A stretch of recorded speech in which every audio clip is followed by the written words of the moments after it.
Bhanu Telugu stories కుటుంబ సభ్యులందరికీ నా ఆశీస్సులు ఎప్పుడూ ఉంటాయి. భాను తెలుగు స్టోరీస్ని మీరు ఇలాగే ఆదరించండి, సబ్స్క్రైబ్ చేసుకోండి, లైక్ చేయండి, షేర్ చేయండి. కైలాసగిరి పర్వతం మీద శివయ్య ఆసీనుడై ఉన్నాడు.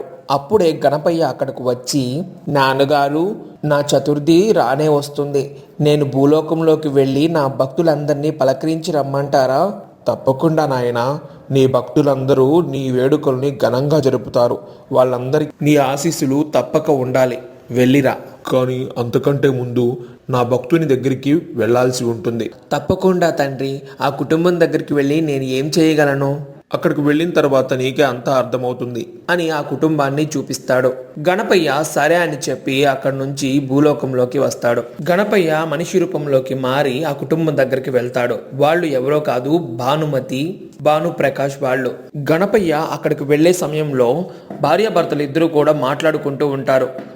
ఏమండి, మీ ఆరోగ్యం సరిగ్గా ఉన్నట్లయితే ఈ సంవత్సరం మనం చాలా డబ్బు సంపాదించే వాళ్ళం. కానీ మీ ఆరోగ్యం బాగోలేదు. నేనన్నా బొమ్మలు తయారు చేసి అమ్ముదామంటే నాకు బొమ్మలు తయారు చేయడం రాదు. ఏం చేయాలో అర్థం కావట్లేదండి. మన కుటుంబ పరిస్థితి చాలా దిగజారుతుంది. శివయ్య మనని కనికరించడం లేదు అంటూ ఏడుస్తూ ఉంటుంది. అలా ఎందుకు అనుకుంటున్నావు భాను? శివయ్య కృప ఎప్పుడు మన మీద ఉంది కాబట్టే మనం ఇలా ఉన్నాము. ఆయన మన మీద ఖచ్చితంగా దయ చూపిస్తాడు అని అలా మాట్లాడుకుంటూ ఉంటారు. ఇంతలో గణపయ్య వాళ్ళ మాటలు విని ఇంటి బయట నుంచి నిలబడి, అమ్మా, లోపల ఎవరన్నా ఉన్నారా అని పిలుస్తాడు. లోపల ఉన్న భానుమతి బయటకు వస్తుంది. ఎవరు కావాలి బాబు అని భానుమతి గణపయ్యని చూసి అడుగుతుంది. నా తండ్రి ఈ ఇంట్లో పని ఉందని పంపించాడు. ఇక్కడ ఏదన్నా పని దొరుకుతుందా? చూడండి బాబు, ఇక్కడ పని ఏమీ లేదు. మీ తండ్రి గారు ఎక్కడికి పంపించారో అక్కడికి సరిగ్గా వెళ్ళు బాబు. అమ్మా, నా తండ్రి ఇక్కడికే పంపించాడు. ఇక్కడ చాలా పని ఉంది. నేను చేయాల్సిన పనులు చాలా ఉన్నాయి అని అంటాడు. ఆమెకు ఏమీ అర్థం కాదు. ఇంతలో భానుప్రకాష్ బయటకు వచ్చి, బాబు, ఎవరు నువ్వు? ఏం కావాలి నీకు అని అడుగుతాడు. గణపయ్య అదే విషయాన్ని పదే పదే చెప్తూ ఉంటాడు. భార్యాభర్తలు ఇద్దరికి కూడా గణపయ్య చెప్తుంది ఏమీ అర్థం కాదు. పాపం ఎవరి పిల్లోడో ఏమో, మతి స్థిమితం సరిగ్గా లేదనుకుంటా. ముందు లోపలికి తీసుకెళ్లి తినడానికి ఏమన్నా పెట్టు అని అంటాడు.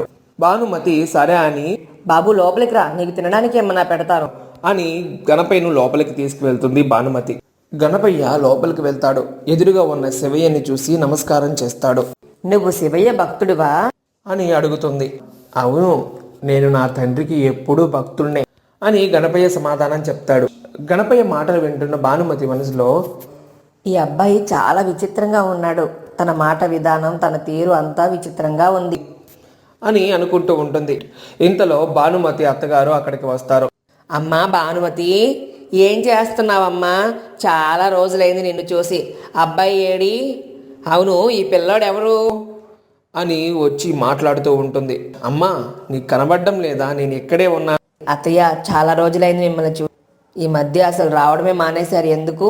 ఏం చెప్పమంటావమ్మా? మీ నాయనమ్మ ఒకటే నేను ఇప్పుడే వెళ్ళిపోతున్నాను, ఆ శివయ్యనన్ను రమ్మంటున్నాడు, ఆ శివయ్యనన్ను రమ్మంటున్నాడు. భానుమతి చాలా కంగారుగా, ఏంటత్తయ్య మీరంటుంది? నాయనమ్మ ఆరోగ్యం బాగోలేదా? అయ్యయ్యో, అలాంటిదేం లేదమ్మా, నువ్వేం కంగారు పడకు. ఆమె తీర్థయాత్రలకు వెళ్ళాలని తపిస్తుంది. ముందు శ్రీశైలం వెళ్ళాలని గోల చేస్తుంది. ఆమెకు డబ్బులు ఇచ్చి పంపించడానికి చాలా సమయం పట్టింది. అదిగో ఆమె అలా పంపించి నేను ఇలా వచ్చా అని అంటుంది. ఆ మాటలకు వాళ్ళు అవునా అని నవ్వుకుంటా. భానుమతి ఇప్పుడే ఈ పిల్లాడు ఇక్కడికి వచ్చాడు అత్తయ్య అని సమాధానం చెప్తుంది. అత్తగారు, పిల్లవాడు వచ్చాడు సరే, ఎవరి పిల్లవాడు అని అడుగుతున్నాను. అప్పుడు పిల్లవాడు, నేను మా అమ్మ నాన్న కొడుకుని, ఇక్కడికి వచ్చాను. ఇంకా ఎక్కువగా ఆమెను ఇబ్బంది పెట్టద్దు అని అంటాడు. ఆ మాటలు విన్న ఆమె, ఓరి బడుద్దాయ్, మీ అమ్మ నాన్న ఎక్కడ ఉంటారో చెప్పవేంటి మరి? పిల్లవాడు, అవన్నీ మీకు తర్వాత చెప్తాను నేను అని అంటాడు. ఇక వాళ్ళందరూ కూడా ఈ పిల్లవాడు కావాలనే మన దగ్గరికి వచ్చినట్టున్నాడు అని అనుకుంటారు. ఇక ఆ రోజు గడిచిపోతుంది. ఆ మరుసటి రోజు ఉదయం పిల్లవాడు మట్టి విగ్రహాలు తయారు చేస్తూ ఉంటాడు. దానిని చూసిన భానుమతి, అరే, చాలా ఆశ్చర్యంగా ఉంది. ఇంత చిన్న వయసులో నువ్వు దీన్ని ఎలా తయారు చేయగలుగుతున్నావు? నాకు అన్ని విద్యలు వచ్చు.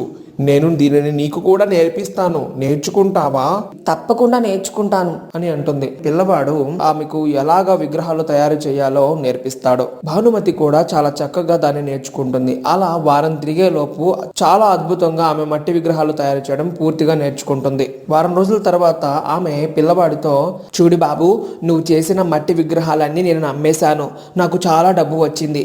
ఇప్పుడు పైగా వినాయక చవితి వస్తుంది. ఈ వినాయక చవితికి మట్టి గణపయ్యను తయారు చేసి అమ్మితే చాలా డబ్బులు వస్తాయి. మా కుటుంబ పరిస్థితి కొంచెం మెరుగుపడుతుంది. దానికి నువ్వు కొంచెం సహాయం చేయగలవా? అందుకు అతను, తప్పకుండా సహాయం చేయగలను, నేను అందుకే కదా ఇక్కడికి వచ్చాను. అందుకు ఆమె సరే అంటుంది. ఇక అత్తగారు కూడా అక్కడికి వచ్చి వాళ్ళకి సహాయం చేస్తూ ఉంటుంది. అప్పుడు గణపయ్య, అవును, ఇంతకీ నీ భర్తకి 2 చేతులు ఎందుకు పోయాయి, ఎలా పోయాయి అని అడుగుతాడు. ఆమె ఏడుస్తూ, కరెంట్ షాక్ కొట్టి 2 చేతులు పోయాయి.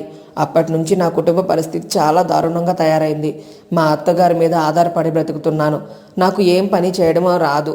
ఏదో వచ్చిన పని చేస్తున్నాను. పువ్వులు అమ్ముతూ కడుతూ ఉంటాను. దాని ద్వారానే కుటుంబం నడుస్తుంది అని చాలా బాధగా చెప్తుంది. అందుకు పిల్లవాడు, ఇక నుంచి మీ కుటుంబం చాలా బాగా సాగిపోతుందిలే అంటాడు. అత్తగారు, నీ మాట చలవ వల్ల అలా జరిగితే నీ నోట్లో చక్కెర పోస్తాను రా బడుద్దాయ్. అందుకు గణపయ్య, నాకు చక్కెర వద్దు, చక్కెర పొంగలి కావాలి అని అడుగుతాడు. అందుకు ఆమె సరే అంటుంది. ఇక వాళ్ళు మట్టి వినాయకుళ్ళు చేసి బయట నిలబడి వచ్చేపోయే వారికి వాటిని అమ్ముతూ ఉంటారు.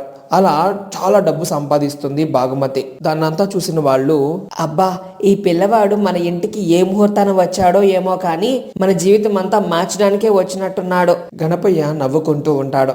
ఎందుకు నువ్వు ఎవరబ్బాయివి, ఎక్కడి నుంచి వచ్చావో చెప్పమంటే అది మాత్రం చెప్పడం లేదు. గణపయ్య, అదంతా మీకు చెప్తాను కానీ రేపు గణేష్ పండగ కదా, మీరు ఏం చేస్తున్నారు? భానుమతి, ఇప్పుడు డబ్బులు కూడా వచ్చాయి కదా, మనం కూడా ఒక చిన్న వినాయకుడిని పెట్టుకొని పూజ చేసుకుందాము, ఆయనకి పిండి వంటలన్నీ పెడదాము. అందుకు పిల్లవాడు, సరే తప్పకుండా అని అంటాడు. మరుసటి రోజు వాళ్ళందరూ కూడా అలంకరణ చేస్తూ ఉంటాడు. పిల్లవాడు కూడా వాళ్ళకు సహాయం చేస్తూ ఉంటాడు. ఇక అందరూ కూడా పూజ చేస్తూ ఉంటారు. పూజ చేస్తూ ఉండగానే పిల్లవాడికి అక్కడ ఉన్న వాటన్నిటిని తినాలనిపిస్తుంది. వెంటనే వాటిని తినడం మొదలు పెడతాడు. అత్తగారు, ఒరే బడుద్దాయ్, ఆగరా, వినాయకుడు తిన్న తర్వాత తినాలి మనం. పిల్లవాడు, అది చాలా తప్పు, ఆకలి వేస్తే ఎప్పుడైనా తినొచ్చు. అలా వాళ్ళు మాట్లాడుకుంటూ ఉండగానే బయట నుండి ఒక ముసలామి, అమ్మా, ఎవరన్నా ఉన్నారా ఇంట్లో? చాలా ఆకలిగా ఉందమ్మా, కొంచెం తినడానికి ఏమన్నా పెడతారా అని అంటుంది. ఆ మాట విన్న పిల్లవాడు వెంటనే అక్కడ ఉన్న పదార్థాలు తీసుకువెళ్లి ఆమెకు ఇస్తాడు. ఆమె వాటిని తింటూ ఉంటుంది.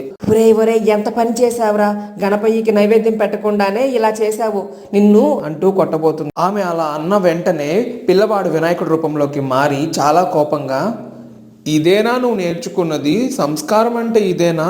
చిన్నపిల్లల మీదకి చెయ్యి లేపుతావా? ఆకలి అన్న వాళ్ళకి అన్నం పెట్టడంలో తప్పేంటి? తప్పేమీ లేదు కదా, నేను మంచి పనే చేశాను అని అంటాడు. వినాయకుడిని చూసిన వాళ్ళందరూ చాలా ఆశ్చర్యపోతారు. అయ్యో గణపయ్య, నన్ను క్షమించు, నేను చాలా పెద్ద తప్పు చేశాను, నీ మీదకే చెయ్యి వెత్తాను.